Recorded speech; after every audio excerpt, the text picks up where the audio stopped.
timely that we have Dr. Isabel Scarinci, who's also one of my mentors. She doesn't know she's my mentor, but she is my mentor in the cervical cancer field because she does such an awesome job both locally and globally.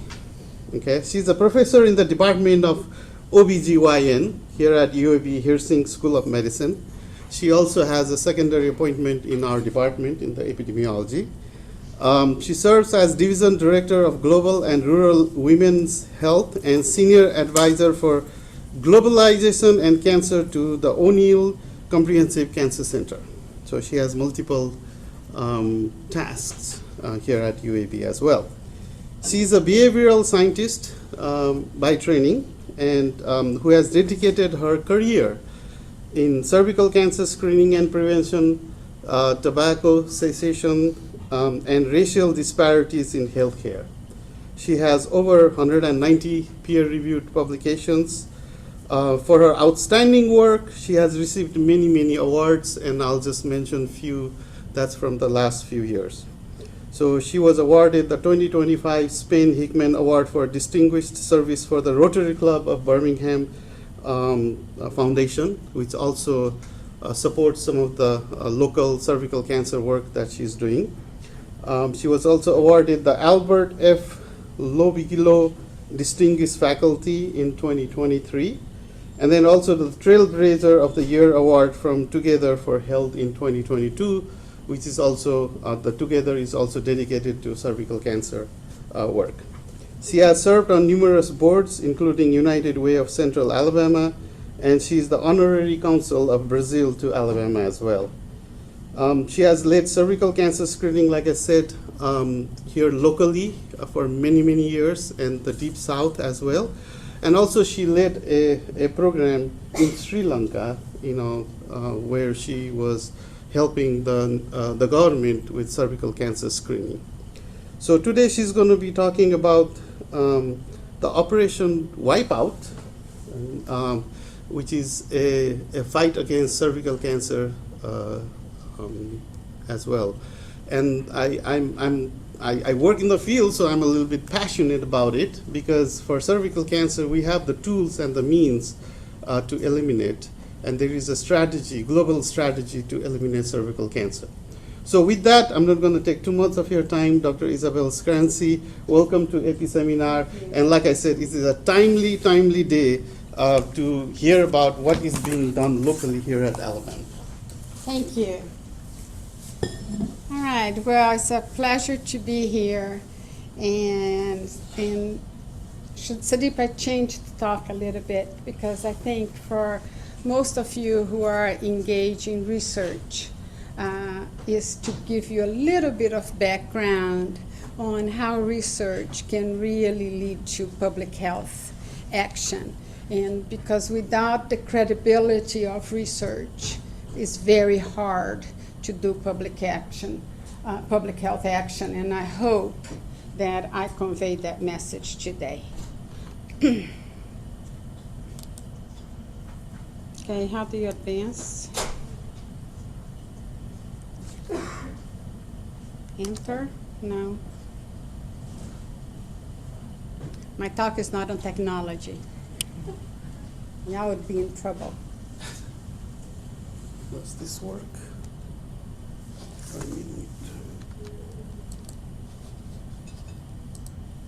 Okay.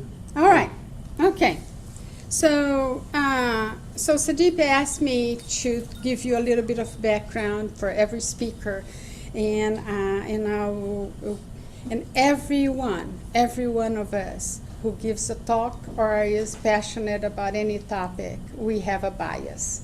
And if you say you do not have a bias, we need to refer you to a clinical psychologist, because you're in denial. We all have biases. So I'm going to start with some of mine. I'm from Brazil. I got my undergrad in psychology there. Brazil has more the European system where you go 5 years and you are a licensed psychologist. Came to UAB in '89. Some of you were not even born then. Got a master's in public health here at UAB. and then I couldn't find a husband in Alabama, so I went to Louisiana and got my master's and PhD there in clinical psych and a husband. And from there, I did my clinical internship and residency at Harvard Medical School. Started my career out of the PhD. I didn't do a postdoc. I went straight to faculty position at the University of Memphis. And I always want to come back to Alabama.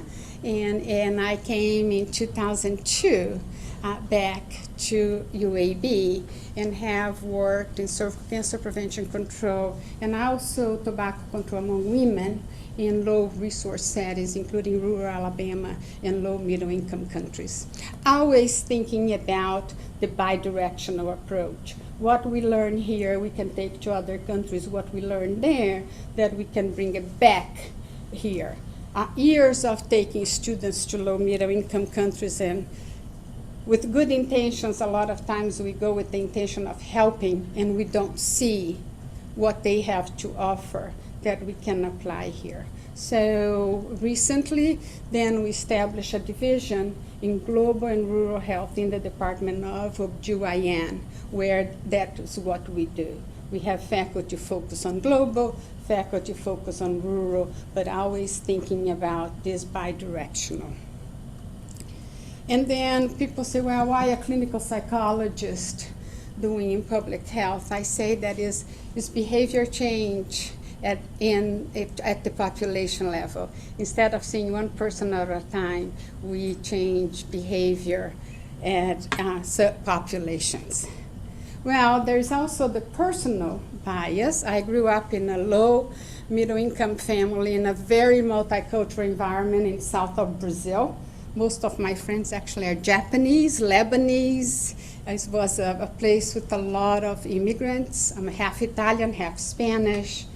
Have 3 citizenships, 3 passports with the same name. Keep those. And then working in low resource settings, I always think about, I come from the South, that I grew up in a rich state, in a low middle income country, and spend the other half of my life in a poor state, in a high-income country.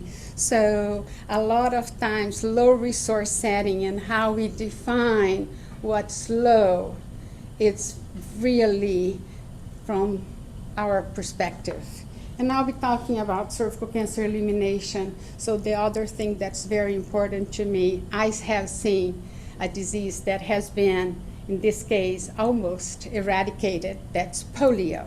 I grew up with my mom taking me door to door and in shorts with the vaccine and say, you don't want this to happen to your child. And if you fast forward, she never thought we would eliminate that disease. 64 cases, Pakistan and Afghanistan last year, so we're very close. So that's my bias.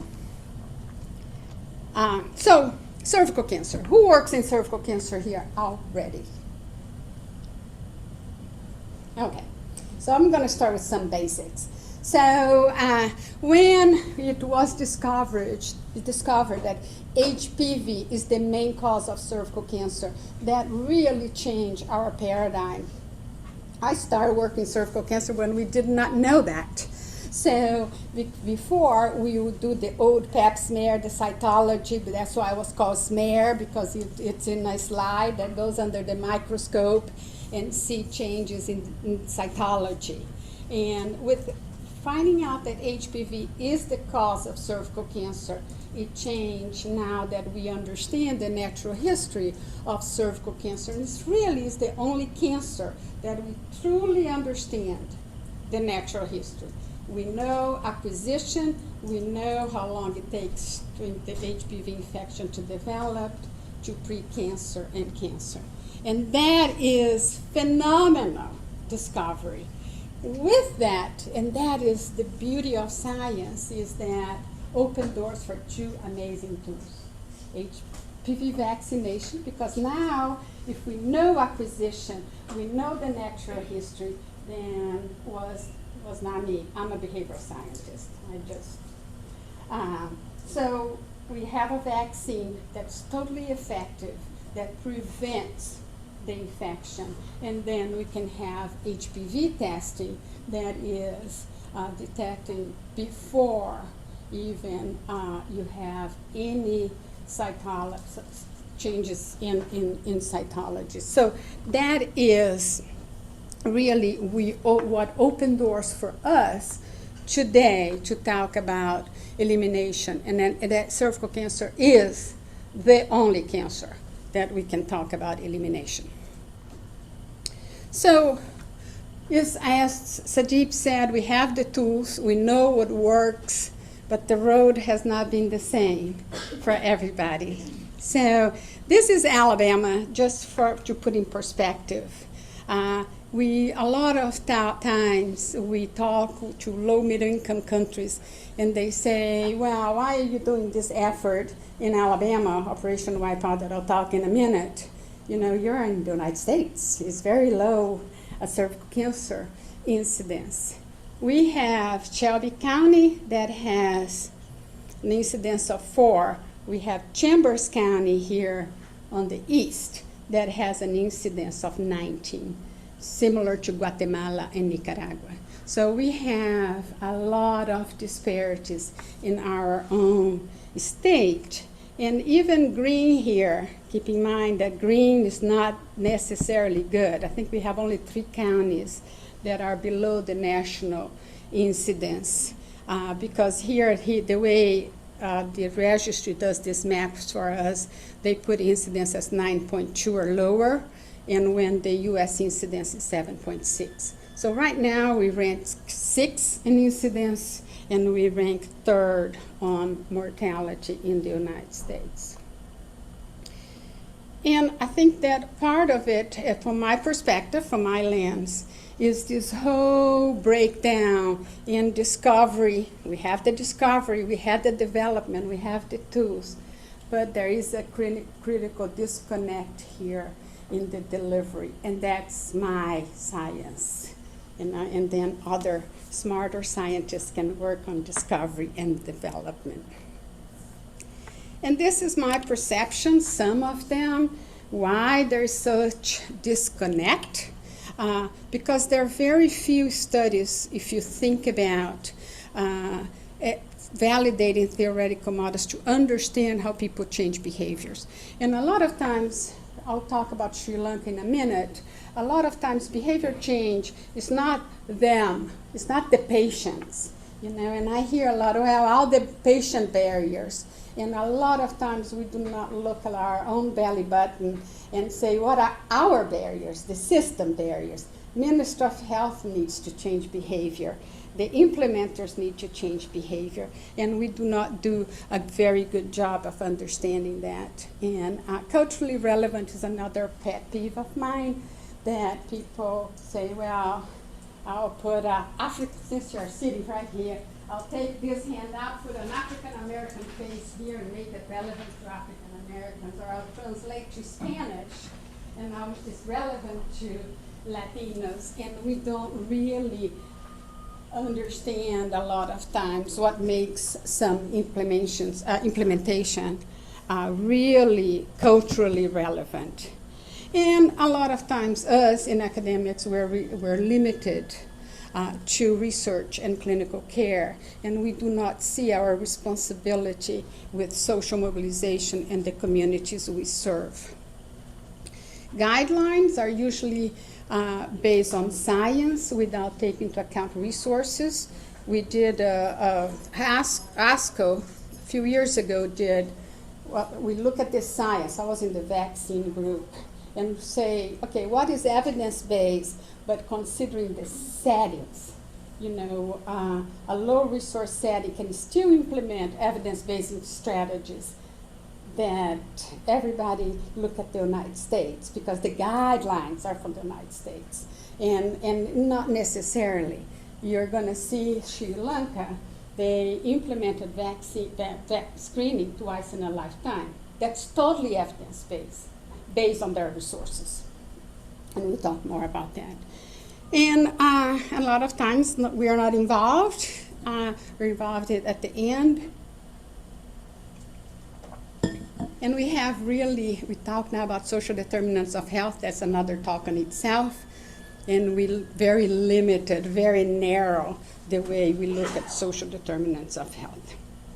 So that really then is a lot to pack in when you're going to do delivery of those technologies.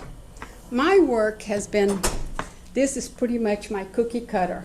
How I start with engaging everybody. Gosh, I didn't take stakeholders. I know stakeholders now.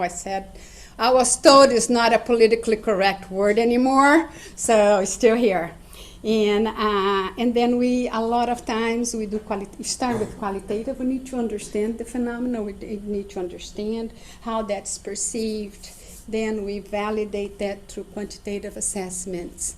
Go back to those communities for feedback, and then develop, implement, and evaluate our interventions. But always thinking about what is the sustainability, what is the long-term impact. I'm not going to spend a lot of time on this, but those are the two theoretical models I use mostly in my work. Is the PEN3 and the health belief model.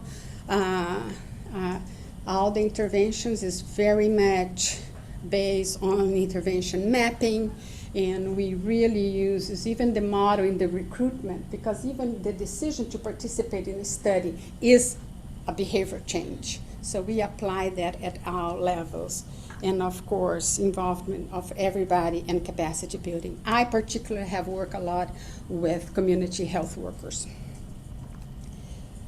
And this, you can look in the literature, our work has evolved. I started working,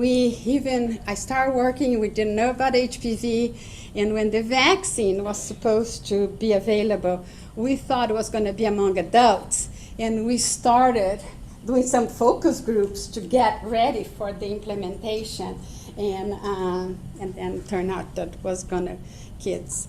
And we have expanded. Most of my work here has been in rural Alabama, rural Mississippi, and then we expanded to other countries that I'll mention a little bit about it. So what I have found after all these years of research is, this is one example from the theoretical perspective, but I could put white women in Alabama here, I could put Sri Lanka, I could put Guam or Yap here. There's not a lot of difference. There are a lot of similarities.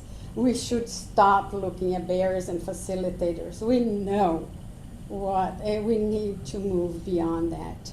And if you write a paper on barriers and facilitators to screening, pray that I won't be the reviewer, because we need to move beyond. Here's one example of African American women in the Delta in Brazil in this case. The main difference is really Brazil has socialized medicine, so access was not an issue necessarily. And here, I think, the lack of health insurance and fatalism was a little stronger, but really all the other barriers are very, very similar.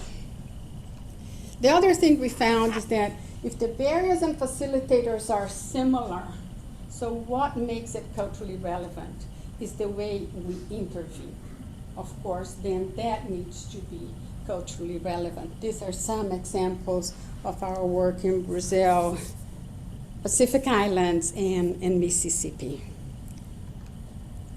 And then the community health worker, when I started my career, although I'm a psychologist, we thought, okay, if we empower them with knowledge, we got it. Well, that was a disaster, because it is really about behavior change.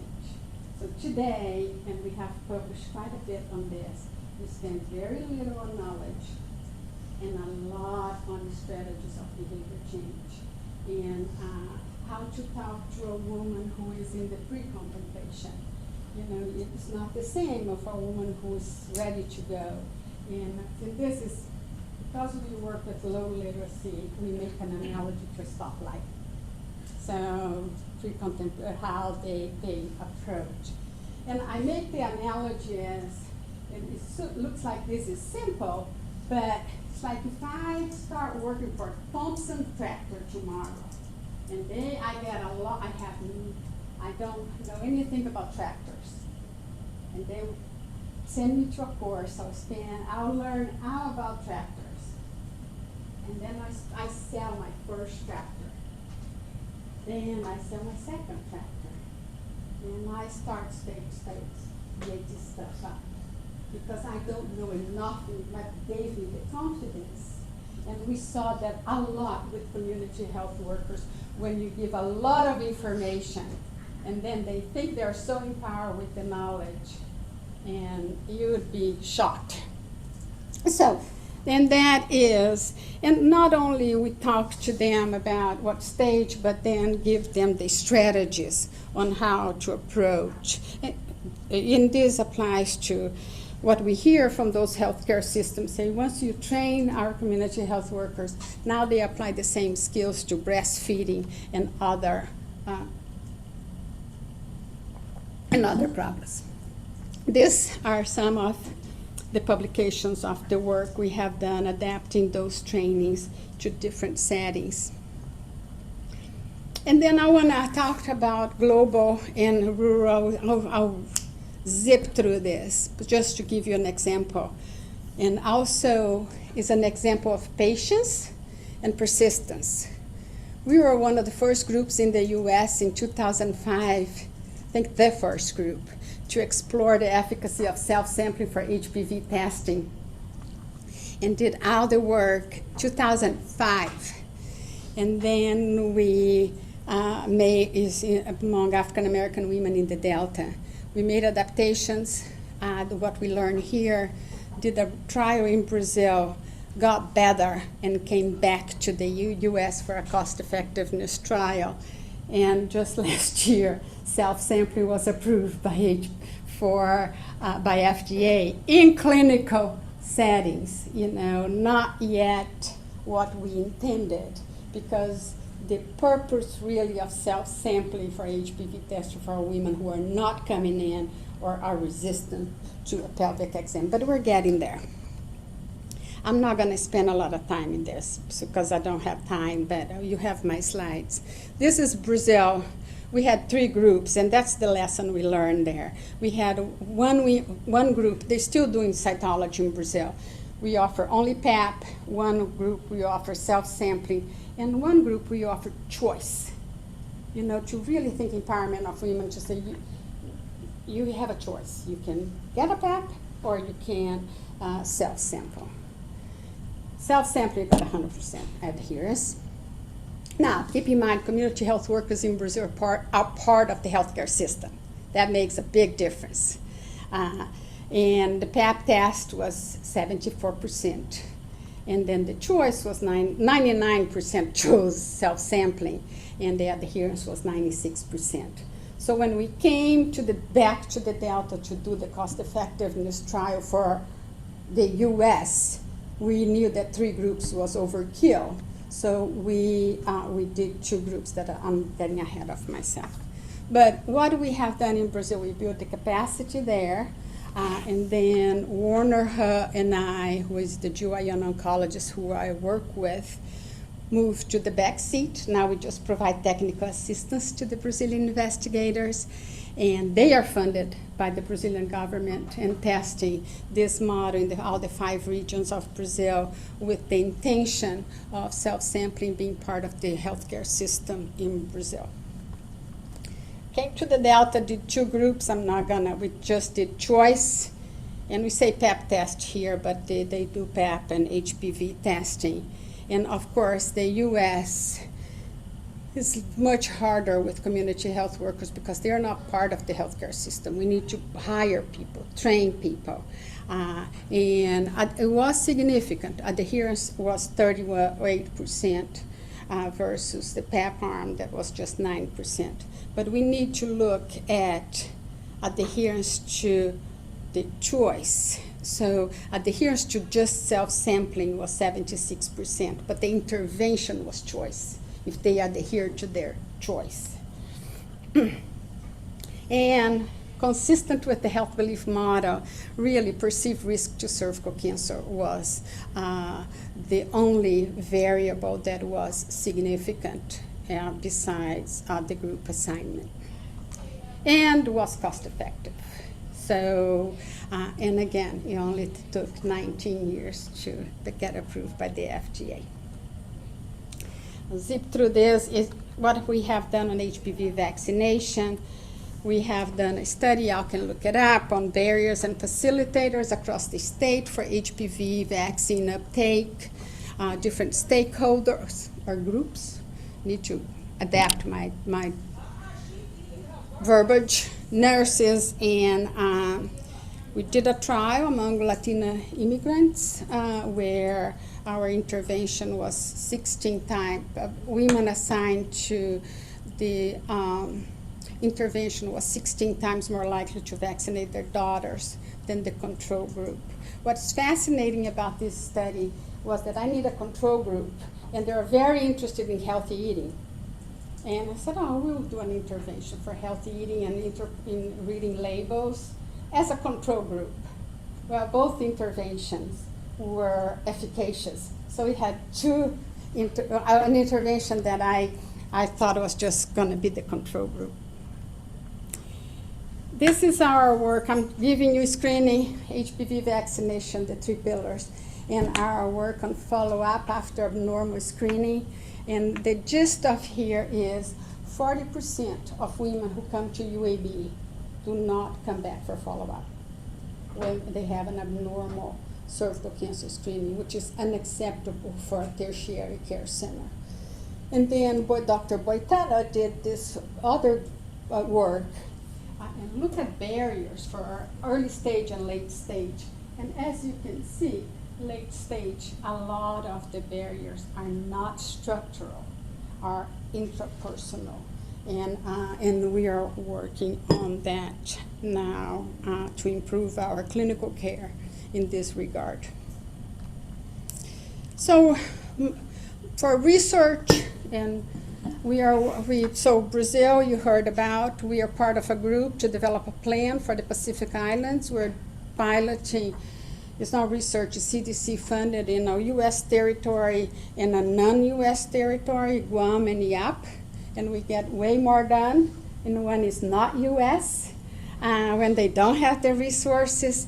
Sri Lanka has been an interesting story because we work with the Minister of Health, and this is through Rotary Club and the influence of Rotaries, and they totally changed from cytology to primary HPV testing, the whole country. And the government implemented vaccination opt-out in schools for girls, who can never do in the United States. So that is, if a parent does not want their child vaccinated, then they need to sign a slip. And just white girls in the United States, we do boys. Most countries cannot afford to do both. And our recommendation to those countries is, when the resources are limited, in a heterosexual country, you prioritize girls, that eventually you're going to get herd immunity. So vaccinating boys is not a cost-effective strategy. And we published a paper on that and got a lot of criticism for it. And then we're working on with Guatemala. In Ecuador, we are developing a program for follow-up. Back to Alabama.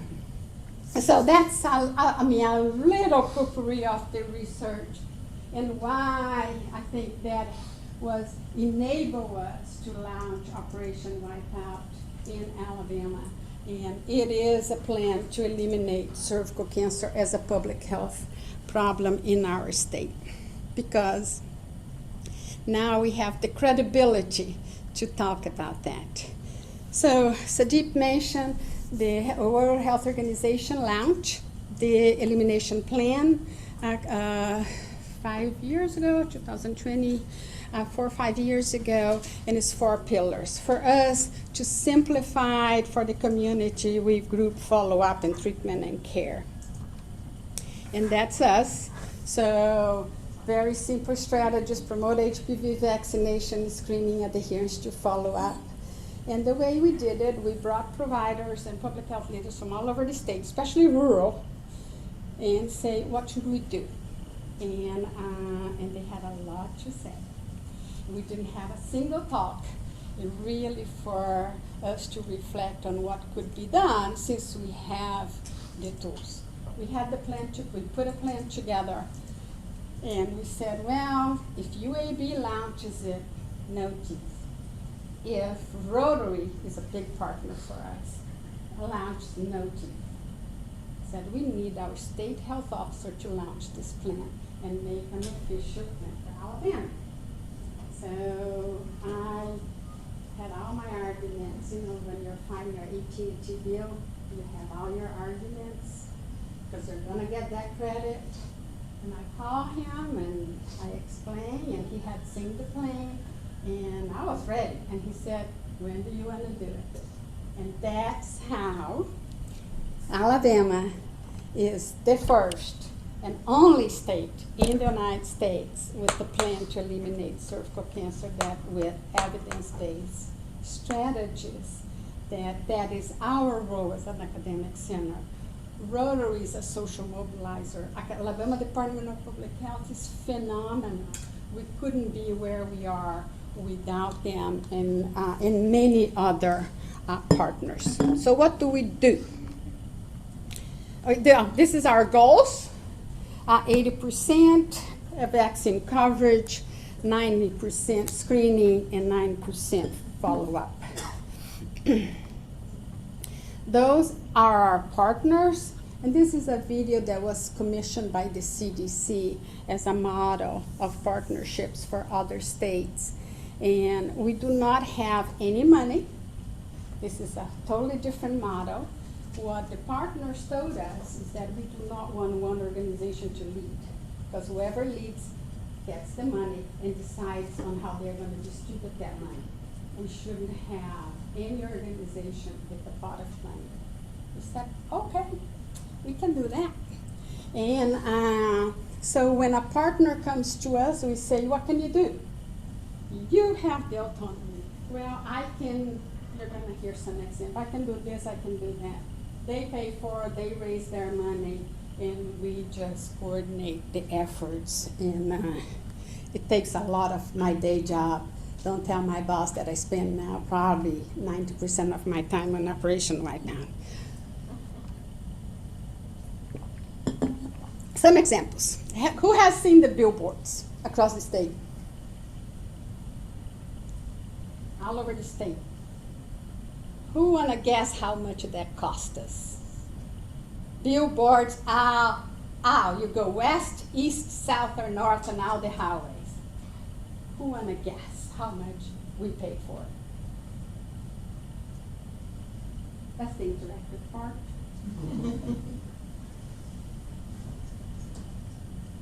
Tell me a number. Zero. It cost us nothing because we don't have money. So then when you don't have money, people come up with ideas. This is an ad that we also got for free in a lot of the rural newspapers.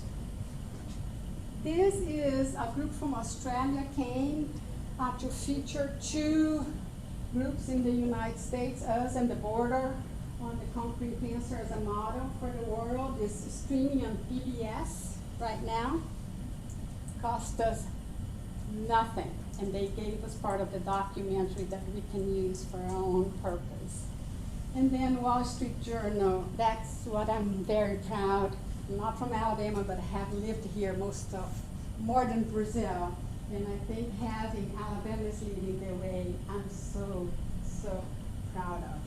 Why am I proud of? Because when we go out to talk about Operation Wipeout, when the White House called us, and the first words out of this woman's mouth was, I didn't expect Alabama to be the first. And Beth knows me. I had this smart answer right here, but I couldn't do it. And this I hear a lot. California, Massachusetts, and it's like, then do it.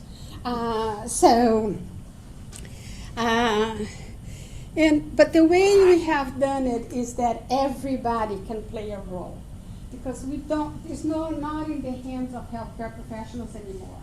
We need to be able to mobilize lay communities. That's what Rotary did with polio. If we eliminated polio in the world, Rotary play a major role. You know, it was people like my mother going door to door. My mom was a math teacher. She was not in healthcare. So then we developed, but people said, but Isabel, I'm a financial planner. What can I do? So we have all this, it's on our website. You know, if you're a dentist, if you're a Rotarian, if you're a political leader, what you can do. And that has really resonated with people. But then financial planners, and there's a CEO of a wood pellet company, a cook pest control guy in North Alabama.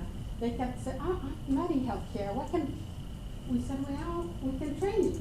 And we do these champion briefings where we train, everything is evidence-based.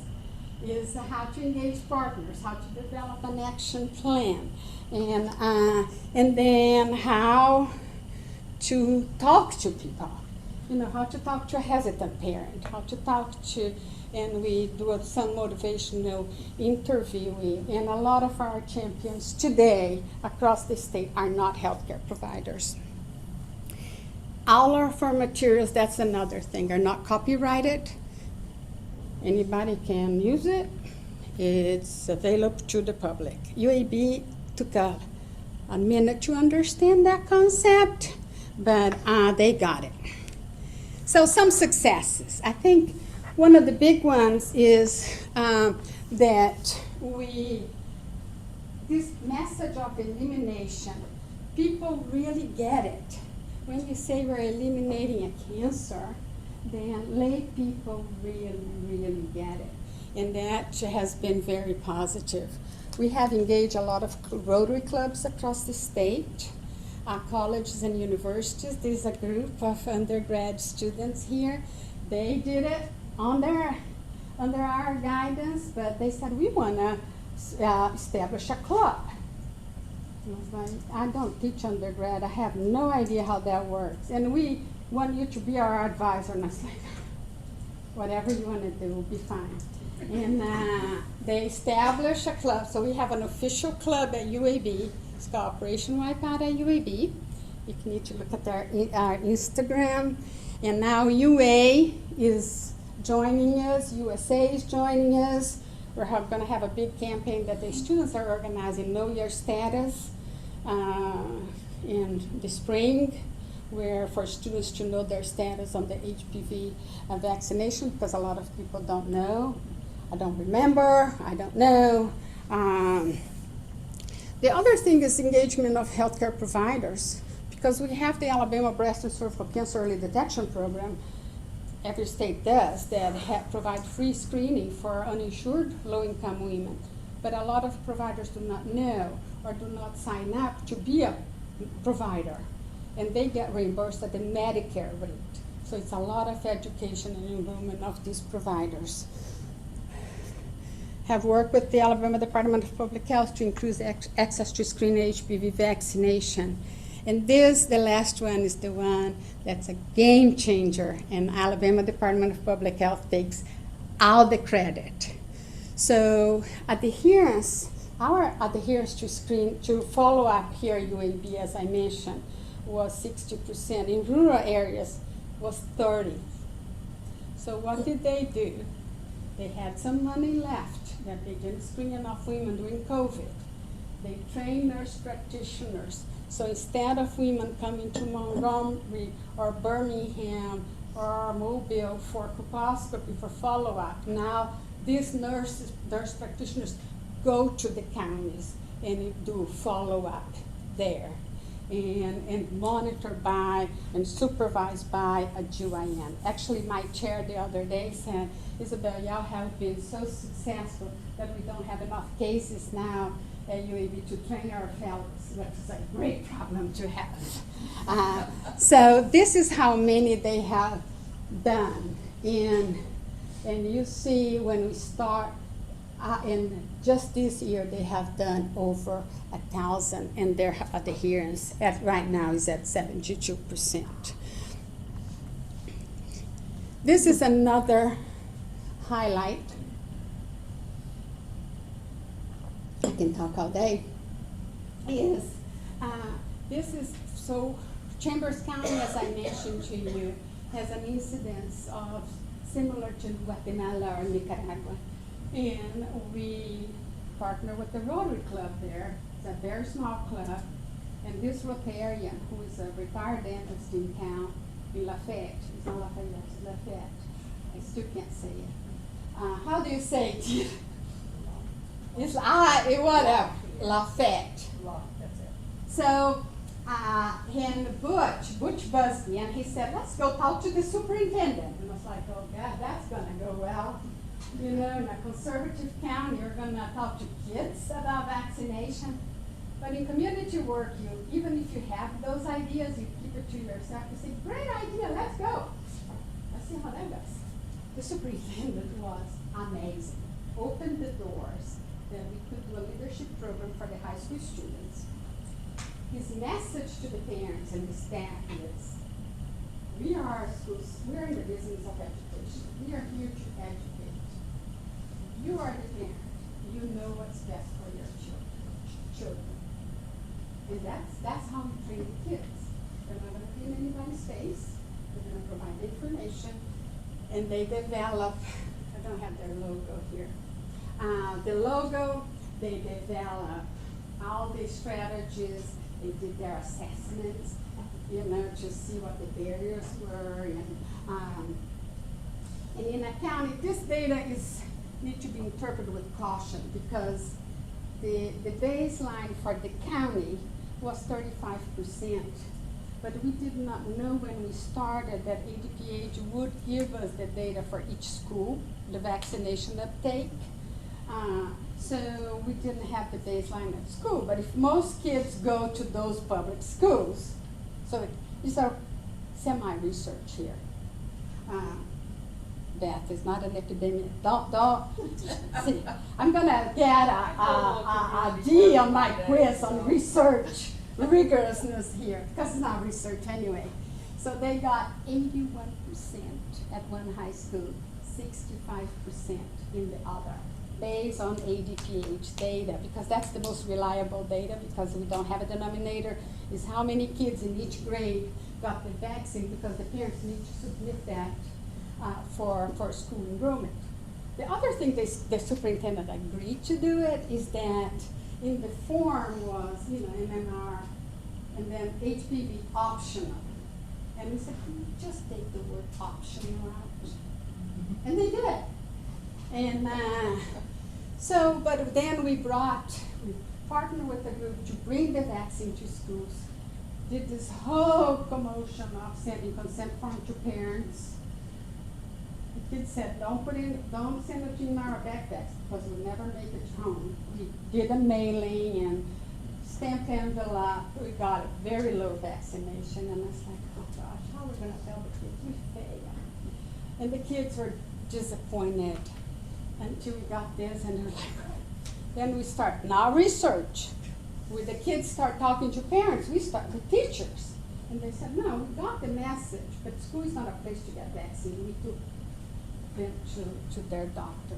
And so now they develop a toolkit for other schools. That's also on our website, what to do it, how to talk to the superintendent. And to me, it has been so rewarding because some kids who didn't even think college was a possibility, we got so much confidence that some then said, Dr. Scarinci, what do I need to do to apply for college? And now they develop a coloring activity book with activities, and they are working with middle schoolers. And then they go home with that and a message to the parents about screening. I'm almost done. and then exploded. We're not prepared. People start coming to us, and now is a lot of states are moving in that direction. Oregon is pretty close. Mississippi is very close. And the healthcare, we were able to get in front of all the healthcare officers in the United States to get their support, because without the support from the healthcare or state health officer, we would not be where we are. So lessons learned. So we always, you're doing research here, but you need to think about the long term. You may not see it. I have been fortunate to be able to do this, start the research, as I told you when I started, but we need to keep that in mind. As I mentioned, bears are very similar. It's how we intervene that's different. Cervical cancer limit is not in our hands anymore. It is in the hands of civil society, and we need to engage civil society. That's why Rotary has been critical to us. But we have the credibility. We can land the evidence-based strategies. In this, I see it in Decatur, Alabama. I see in Sri Lanka. I just gave a talk a few weeks ago in Birmingham, England, that they want to implement. And you need to understand the infrastructure, political will, opposition forces, and allies, and hidden agendas. This is more for countries. But in Alabama, people ask me a lot, with all this anti-vax now, are you getting any opposition? Zero. The state health officer never got a phone call or an email opposing his plan. This superintendent, now we have a new one there, never got a call from a parent saying, what are you doing with my kids? So if you focus on the mission, if you focus on the pillars, we haven't really encountered any problems. And engaging partners with unique perspectives, from the fire chief to the CEOs to cook pest control, has really been refreshing, because they have perspectives that we don't see, and it helps. And be patient. And I think, to me, has been really an exercise in humility, because a lot of times we think that because we are an academic center we know everything, and I realize how we know the science, but if we were that good, we would have already eliminated cervical cancer. We need the pest control, we need the financial planners, we need the fire chief, because today what we see in a lot of counties is trusting healthcare has gone way down. When I started, was a big issue with African Americans, Latinos. Today, they don't trust healthcare, but they trust the owner of that grocery store in the town. They trust the fire chief.